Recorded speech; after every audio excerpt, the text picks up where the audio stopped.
Hello viewers, हाजिर हूँ एक नई वीडियो के साथ। आज की वीडियो के अंदर भी हम फंक्शंस के बारे में ही बात करने वाले हैं, लेकिन फ़ंक्शन के जो हैं बेनिफिट्स क्या क्या हैं, यानी क्या क्या फ़ायदा है हमें फ़ंक्शंस इस्तेमाल करने का सी लैंग्वेज प्रोग्रामिंग के अंदर।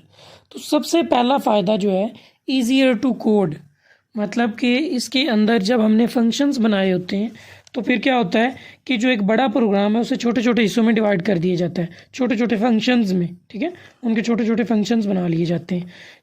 तो ये जो है इजी होता है एक बड़ा प्रोग्राम लिखने की निस्बत। जब एक बड़ा लंबा चौड़ा प्रोग्राम लिखना हो, ठीक है, तो उसके लिए जब वो पीसेस में होगा, छोटे छोटे फंक्शंस में होगा, तो हमारे लिए बहुत ईजी होगा। उसके बाद क्या है कि वो जो एक छोटा प्रोग्राम होगा, छोटा फंक्शन होगा, वो एक ख़ास जो है प्रॉब्लम के लिए होगा। तो हम जो जो हमारा प्रोग्रामर होगा वो उसके ऊपर पूरा फोकस कर सकेगा, उस ख़ास मसले के ऊपर, उस मसले को ज़हन में रख के बना सके। दूसरा है कि easy to modify, each function as a unique name, हर एक का एक अलग नाम होता है, ठीक है, तो इसलिए उसको आसानी से मॉडिफाई भी हम कर सकते हैं। अगर किसी के अंदर कोई एरर आ जाता है तो हम वो एरर आसानी से जो है ना उस ख़ास फंक्शन के अंदर जाके उसको रिमूव कर सकते हैं, क्योंकि उसका नाम हमें पहले से मौजूद है, उसका अलग नाम है। ठीक हो गया। तो हमें जो है पूरा प्रोग्राम नहीं देखना पड़ेगा, वही एक छोटा सा फंक्शन देखना पड़ेगा। तो वो जो छोटा फंक्शन होगा, जितना छोटा होगा वो उतना ही ज़्यादा मॉडिफाई करना इजी होगा।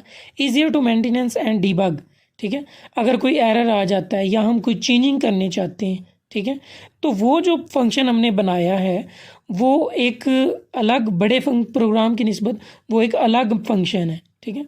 तो जब वो अलग है, उसका एक अलग कोड है, वो बाकी प्रोग्राम के ऊपर इन्हिसार नहीं करता, तो इसलिए हम उसको आसानी से डीबग भी उसके अंदर कर सकते हैं। अगर कोई एरर आ जाता है तो उस ख़ास फंक्शन के अंदर हम उसको डीबग कर सकते हैं, ठीक है। हमें बाकी पूरा प्रोग्राम जो है वो देखने की, एग्जामाइन करने की ज़रूरत नहीं पड़ती। अगली चीज़ है रीयूजेबिलिटी। हमने एक प्रोग्राम बनाया है, ठीक है, एक छोटा फंक्शन बनाया है, एक प्रोग्राम के अंदर हमने छोटे छोटे फंक्शंस बनाए हैं। तो एक फंक्शन जो है, ठीक है, बाज़ औक़ात हमें ज़रूरत पड़ती है काफ़ी जगहों पे, तो हम उसी एक फंक्शंस को मैक्सिमम जगह पर इस्तेमाल कर सकते हैं कॉल करके, ठीक है।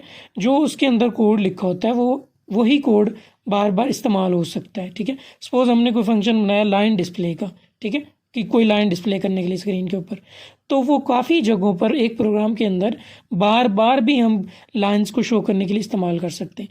दूसरा लेस प्रोग्रामिंग टाइमिंग, ठीक है, कि जब हम एक प्रोग्राम बना रहे हैं बहुत बड़ा, ठीक है, तो छोटे छोटे पीसीज हैं, हर फंक्शन जो है उसके अलग अलग काम है, तो काफ़ी सारे प्रोग्रामर मिलकर, ठीक है, उसके ऊपर काम कर सकते हैं। हर प्रोग्रामर अलग अलग सा फंक्शन बना सकता है अलग अलग से, ठीक है।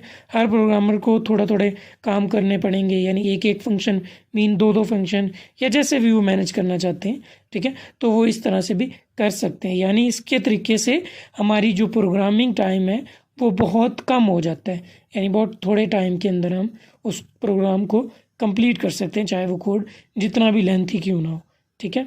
तो ये थे इसके कुछ ख़ास फ़वाइद जो सी लैंग्वेज के अंदर हम फंक्शंस को इस्तेमाल करते हैं। तो इसके अलावा हम इसकी मज़ीद टाइप्स वगैरह और इसकी एग्जांपल्स भी देखेंगे। तब तक के लिए हमें इजाज़त दीजिए, हमारा चैनल सब्सक्राइब कर लीजिए, बेल आइकन को प्रेस कर लीजिए ताकि हर नई आने वाली वीडियो आप तक पहुंच सके। अल्लाह हाफिज़।